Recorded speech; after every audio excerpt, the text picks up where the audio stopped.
what I thought would be interesting to talk about is what's really driving the bigger discussion around crude market benchmark evolution in general in the world, which is the very, I think, era-defining move in the mindset of the global oil markets away from a kind of a tripolar world, which used to be WTI, Brent, and Dubai, into more of a bipolar world, which is Atlantic Basin and Pacific Basin. This is the conversation going on in the global oil markets today, which is actually transforming how people think about benchmarks.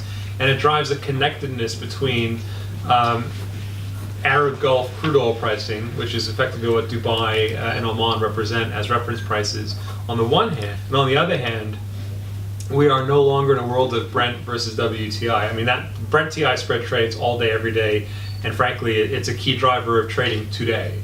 Back in the day, and some of you have been doing this for a long time will remember this, Brent was a deliverable against the WTI contract.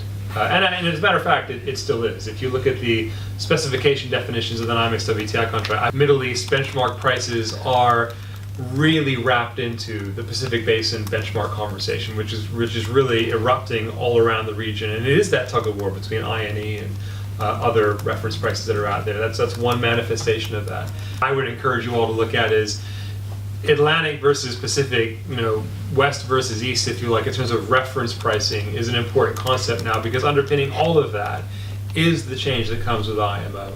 It is the drive towards lower sulfur shipping fuels, which will have a major impact on the sweet sour crude spreads as we go into the back half of next year, the first half of 2020. And that'll be very much played out in the value impact on Atlantic Basin crude oils, which are light and sweet, suitable for a simple refining process if you want to create minimal fuel oil, maximum diesel.